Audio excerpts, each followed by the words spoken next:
Today is the 26th day of November 2014. We are here at Savitri Bhavan.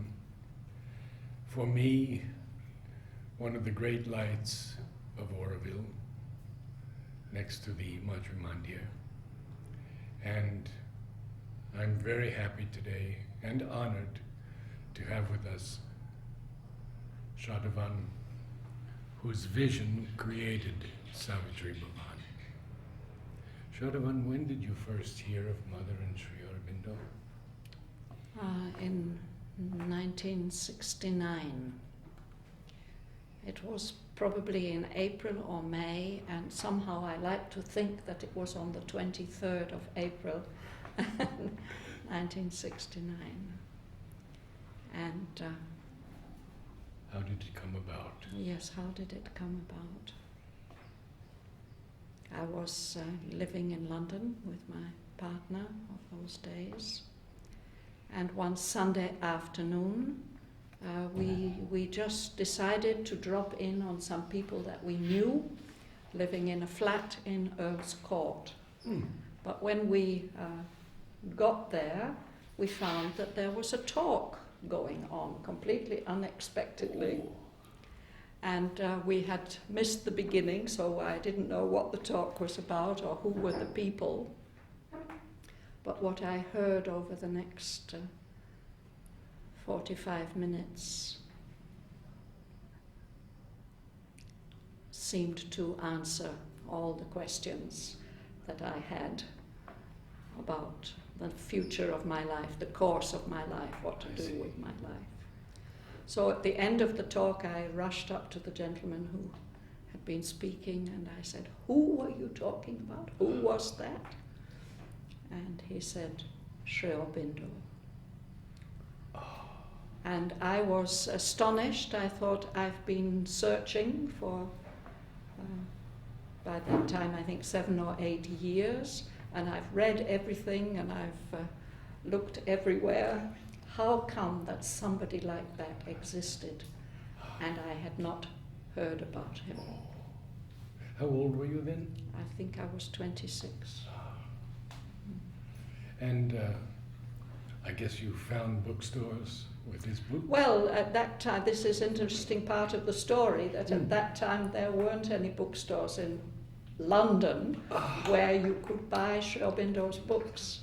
Fortunately, the gentleman I met, you might have known him, his name was Jobst Mühling. He was in the ashram in the 50s. He was carrying quite a lot of smaller books with him, Basis of Yoga, Sri Aurobindo's letters, and Nolini's series, The Yoga of Sri Aurobindo, and he had a copy of the Practical Guide to Integral Yoga. So he used to lend me these books, and I would read them on my way on the tube in London to and from my work, which was, I worked in the Library Association, which is near to the British Museum. So those tube journeys were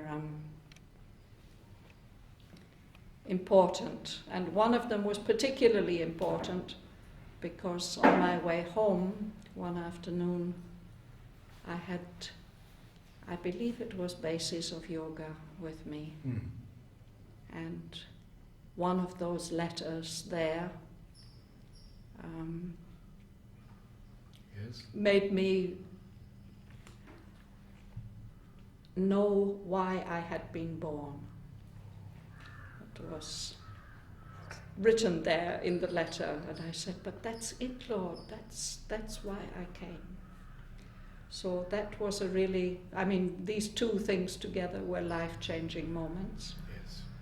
And so instead of going straight home, I went and visited our friend Jobst, and I told him what was my experience. And he said, "If it is like that, then you must take the synthesis of yoga and you make that your Bible." So that was when we discovered that you couldn't buy the synthesis of yoga in London. which is another part of the story. First, I will say that after that meeting, that Sunday afternoon meeting, Jobst used to come to that flat 2 or 3 evenings a week and read from his compilation. The reason he was in London was to try and get this compilation published. At that time, this is 1969, so many of the resources that we have about Sri Aurobindo and Mother's vision were not available, but he had collected from all available published sources and arranged his compilation on the psychology of the integral yoga. And so everything about the planes and parts of the being, each one examined in detail, both from Mother and from Sri Aurobindo.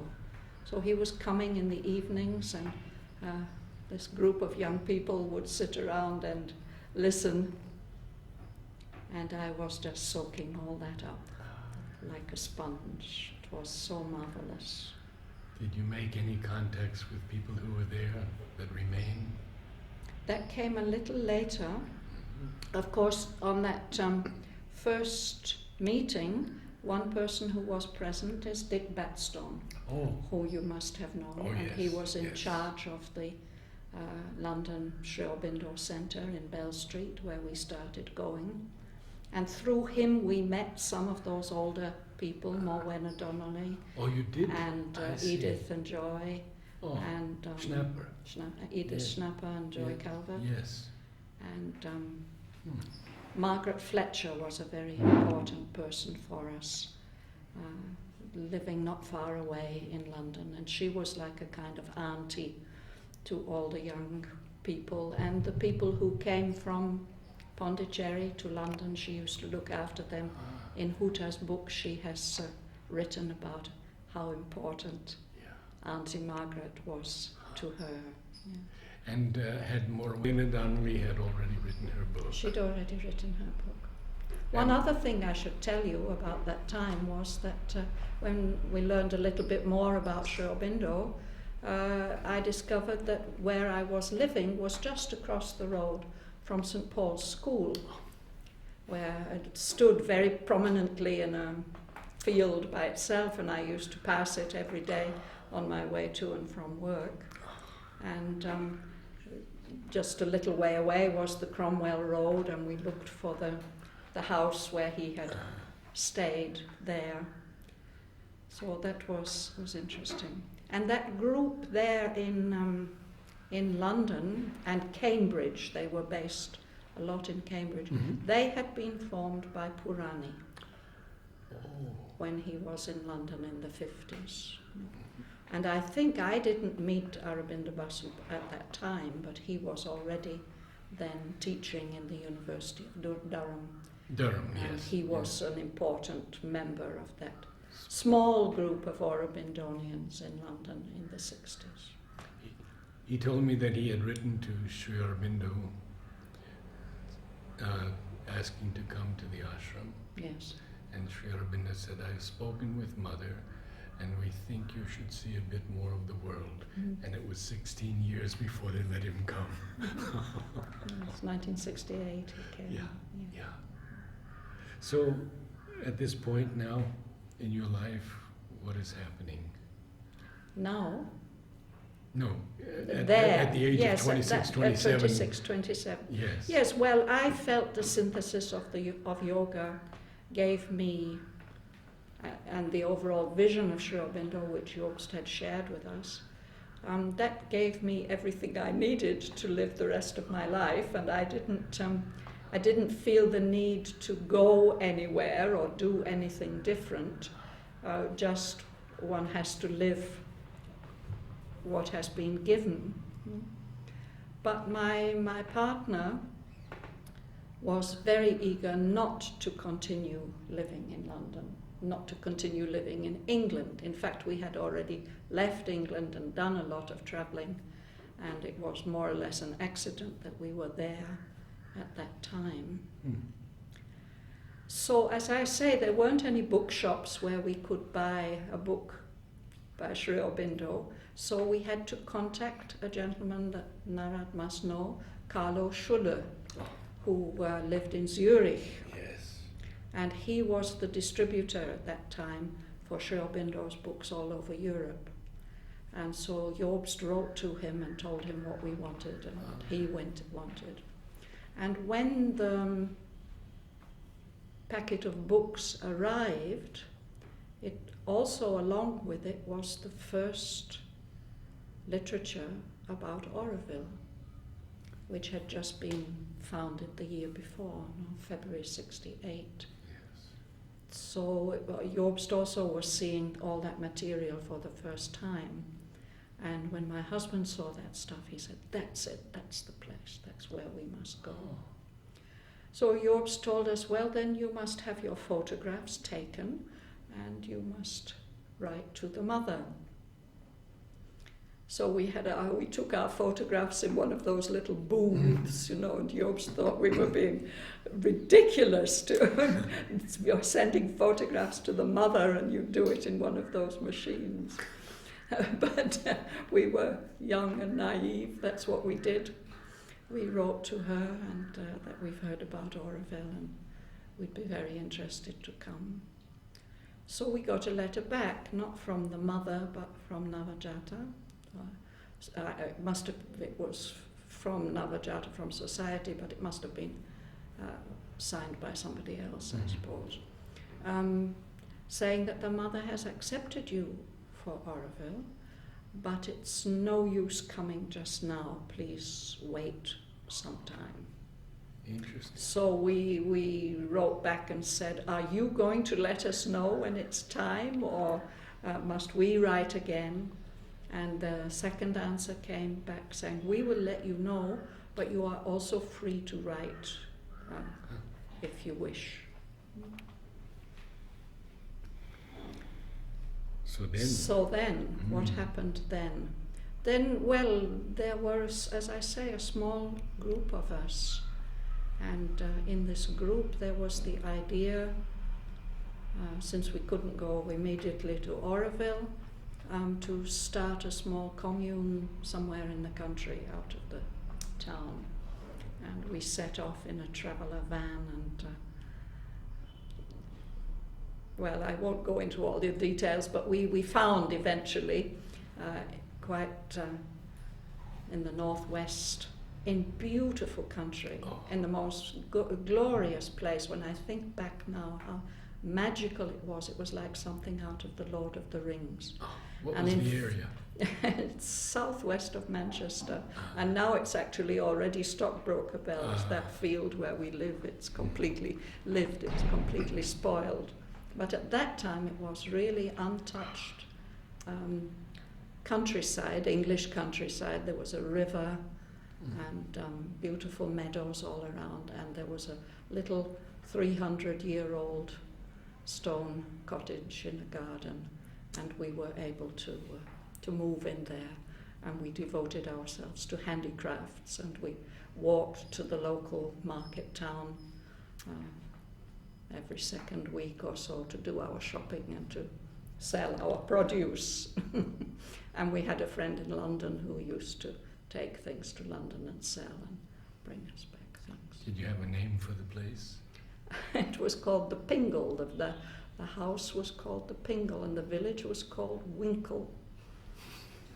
And it was near a place called Wild Boar Clough, which I'd been hearing about. I grew up not far from that area. Wild Boar Clough, it seemed to me a very, a clough is a cleft, a valley. And I was very thrilled to be living near Wild Boar Clough. We used to go walking in that direction. And there were no more wild boars there, but there were kangaroos. There were wallabies. We actually saw them. Anyway, this has nothing at all to do with Aurobindo. No, How did there come to be wallabies in northwest Really, England? that's the question. Somebody had a private zoo, and there was a terrible winter, and the snow filled up all the enclosures, and the animals wandered out, and they had all disappeared except the wallabies who adapted. How long did you stay there? About a year, I think. Yeah. And then? And then one day I received a postcard from Jobst from the airport in Munich. He was leaving, saying, "Leaving for Auroville. Hope to see you there soon." And all the rest of the group had been saying, "It's time, we have to go to India now, we have to go to India." So they were all planning to go overland. And I said, "I've done that trip 3 times already. I do not want to do it again. If I'm going to India, I want to go by air." So they kindly bought me a ticket, and I came on ahead and arrived here 44 years ago. November 12th, 1970 is when I arrived in Pondicherry. Tell me about your time in Pondicherry. Or did you move out to Auroville soon after? I moved out to Auroville on the 19th of November. Oh. I was in Parc au Charbon for now Park Guest House Right. for just 1 week. Did you meet Mother at that time? Yes. In those days, in order to join Auroville, you had to have a photograph taken. I had a new photograph taken on Nehru Street. He took a very, very flattering portrait of me. And there was an application form to be filled in which all the questions that the entry group ask you nowadays, they were there.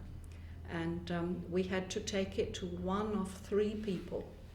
One of the people was Monsieur André Morisset, the mother's son, and another one was Navajat, and the other one was Roger Anger, the architect of Auroville. And Jobst, out of his background, advised me to go to Roger. And he took me to meet Roger in his then office, beautiful old Pondicherrian building, which had been the State Bank building, near to where Reggie's guest house later was. Beautiful place. Old Pondicherry house with big garden and pillars and so on. And on the first floor there was the L'Avenir de Roville, the architect's office. And that's where I met him. And when he had a look at my application form, he saw that I had done some work with children. I never wanted to be a teacher, but in the course of my journeyings and so on, I had done some teaching, and I had been looking after children as an au pair. So he said, "Mother's pushing us, we have to start a school in Auroville. You can do that," he said. So he was so sure that I could start the school in Auroville that he took me to see the mother at his time. He used to see her every morning at 9 o'clock, I believe. And so on Friday, I think it was a Friday, November 19th, we met at the ashram, and he took me upstairs with him. I had to sit on the stairs leading up to Mother's room, the inside stair. Until you were called. Until I was called. He Yes. went ahead. And there were other people sitting there, but he went ahead because it was his time. And I was somewhere in the middle. And after some time, my name was called. I'd been given a funny little bedraggled bouquet of flowers at the last minute. They told me, you haven't any flowers? And they took me to the flower room, but everything had already gone. No, I don't know what funny little bouquet. I felt very strange about it. And of course, I'd been thinking of telling her my whole story. But they told me, we don't speak. We don't speak to Mother. You just let her look into your eyes, and she will know everything she needs to know about you. So that's what I did. You knelt before her? I knelt before her. I didn't feel that I was having any overwhelming experience at that time. I looked at her and she looked at me. I felt very happy to be there. And then she gave me a white rose and I realized now it's time to go, and I touched her feet, and I always feel bad because I think I touched her feet too hard. Nowadays I hear that Mother had bruises, from people touching her feet. I feel very sorry about that. But then I just drifted out of the room and everything was gone. I had forgotten completely about Roger and Aurobindo and everything. I was just drifting. And Roger had to come running after me, and somebody else had to come running after me because I'd left my bag behind somewhere. But he said, Mother says yes. And that was a very, very special moment of meeting with Roger. I realized that somehow the psychic being must have been open, and at that moment we had a contact which lasted throughout his life, although we were never very close, but somehow that thing was always there. And down at the bottom in the courtyard, Jobst was waiting for me, and he was very happy that Mother had said yes. And so he took me to meet Monsieur André, who had his room on the west side of the Samadhi courtyard. Right. And he said, you want to go to Aurobindo? He said, in aspiration they're living 3 people to a room. There were some... Nowadays you can't imagine what it was like. They had just gone up these rooms, single rooms. There were 2 single rooms joined and a bathroom in between. Yeah. And in each of those single rooms, maybe there were 25 or 30, 3 people living in each of them. The Keat huts, the Keat roofs, or had Roger already designed? No, Pierrot had prepared those first square huts, and there were small ones and there were big ones. Mm-hmm. But I think at that time the big ones hadn't been built, there were only small ones. And it was a completely bare field, but the cafeteria was there. I'll tell you about that later. Yeah. But anyway, but Jobst himself was not living in one of those small huts. There were 3 bigger round huts standing where the perfume factory is now. And he'd been given one of those huts. There's an amusing story about that, but he said, I can stay with him. So Monsieur André accepted that and gave me permission to move to aspiration. And he sent us just across the road, the house on the corner. It belonged to Purna Prema, Mother's granddaughter. Yes. But at that time she wasn't living there. It was the Aurobindo office. And downstairs at the front, looking towards the ashram, there was a room with an exhibition about Aurobindo. I remember it well. And Navajat had an office upstairs. Shushila used to sit up there.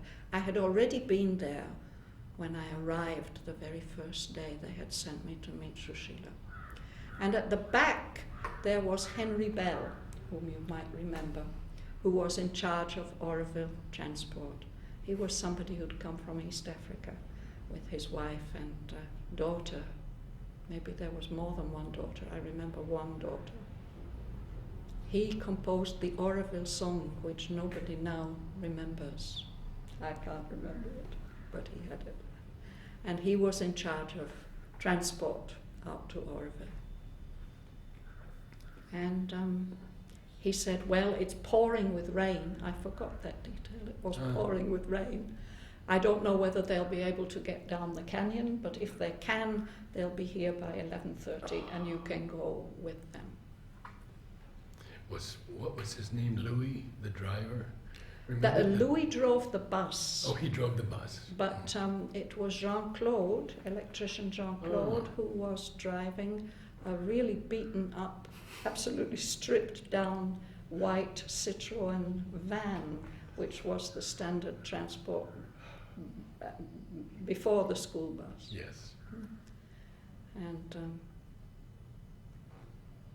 so I got into that and arrived at Aspiration and the cafeteria just at lunchtime, I think, about to be lunchtime.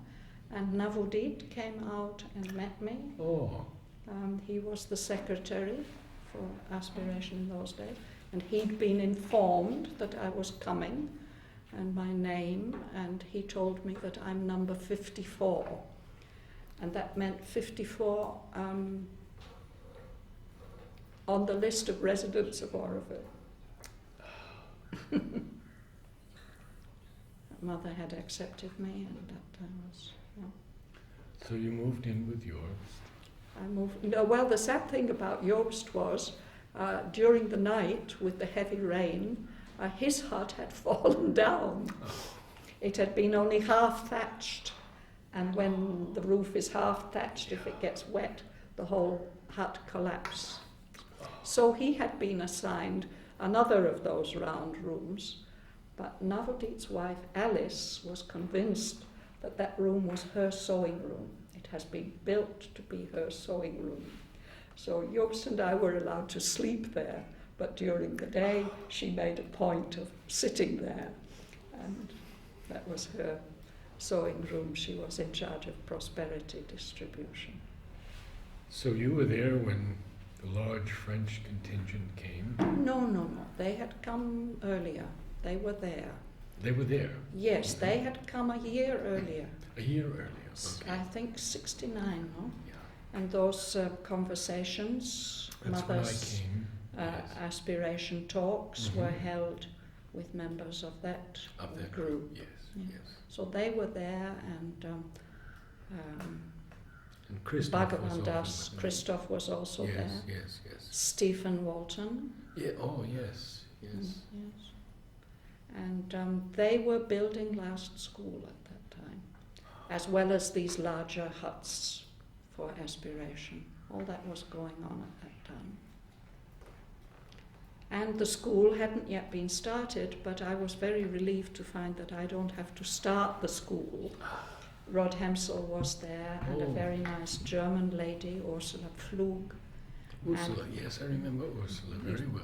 They were holding classes for the children who lived in Aspiration, which was Rose Monnier and Gopal. In those days he was Pascal, who had come with his mother, Miriam. And there were some local Tamil children, Tandapani from Four Comers, who's still an important figure here, Yes. and others. And the first children of the integrated families, the older generation.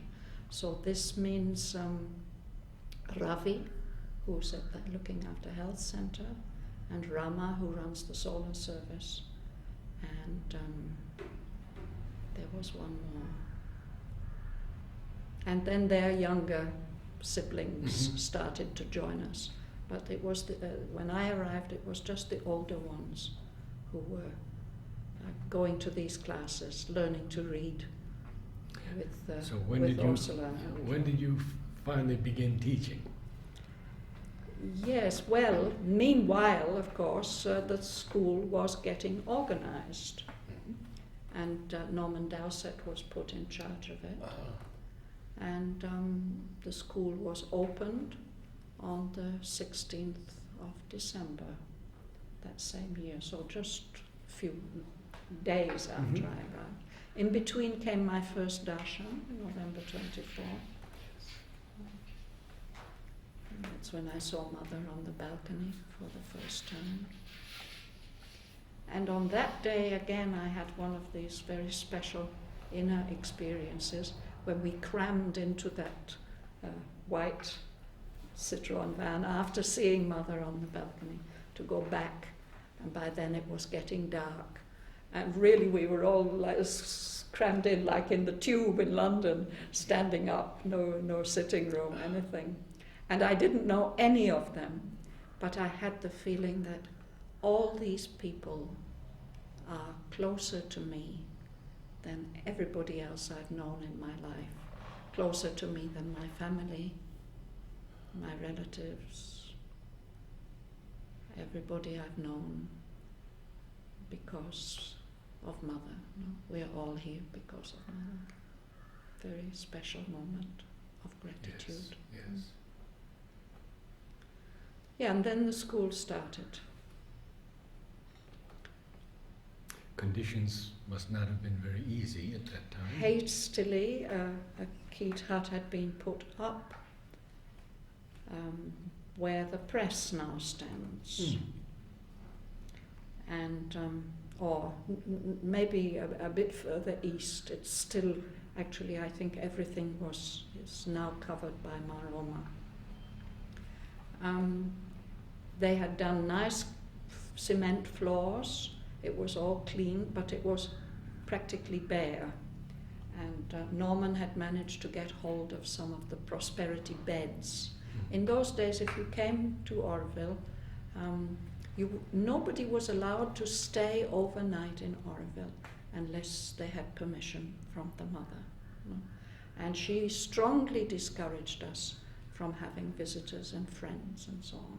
So really, if you were here, you were supposed to have been approved. And when you were approved, you got issued a bed with had folding legs. It's a really good design.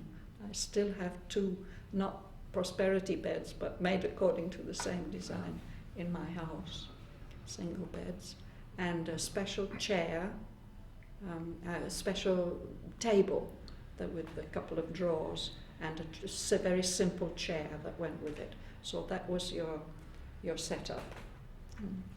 So he'd got hold of some of those beds that we could use as tables. We could sit on the floor and use them as tables.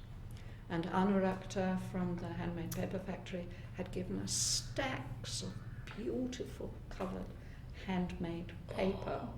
And somebody else had got a hold of a lot of scissors. So that's what there was to do, actually. It was to cut up all that beautiful paper and see what we could do with it. But we started with a little...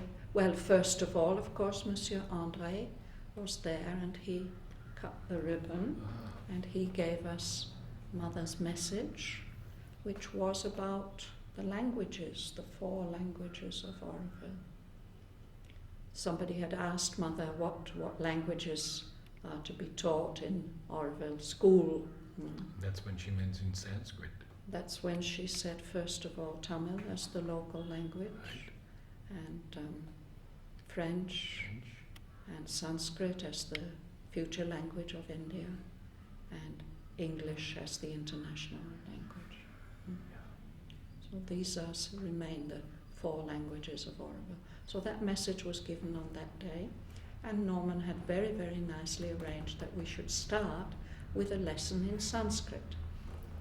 So Elia, who now is at the Society Beach office, she was living in Aspiration, or perhaps she wasn't living in Aspiration at that time. She must have come in the school bus, which I'll say something about later. And she was a Hindi speaker, and perhaps she knew a little Sanskrit, and she taught us all to say, Buddham Sharanam Gacchami.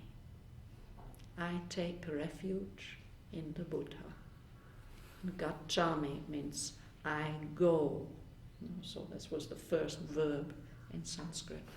And I remember when I was a teenager, I thought one day I'm going to have to learn Sanskrit. But when I heard that language for the first time, it was also so moving. And later on, we had a real Sanskrit scholar who worked with us, Ganga, she and her husband, Krishna Iyer. They lived in Promes. They came a little later. and eventually they left for New Zealand. But she really knew Sanskrit, so she gave us Sanskrit lessons. And later on, as the school developed, it became a feature that there would be an assembly every morning, and we would sing Sanskrit songs together, and Deepshika used to lead us for that. But that was probably a year or more later. So the school bus, since it's been mentioned a couple of times, please. I think it must have made its first appearance on that day, on the 16th of December 1970, with Louis Swami, who was a gigantic Tamil middle-aged man. At least that's what he seemed to me then. With one eye. And, remember his one eye? I didn't remember, he only had one eye, but he was a good driver. And this bus was painted blue. And on this vast empty plain of Auroville, you can't imagine what it was like in those days, with our 2 or 3 roads. Yeah. This bus would approach like a blue dragon with a big cloud of dust on. He would be hooting the horn. And the real function of the bus was to bring the children to school.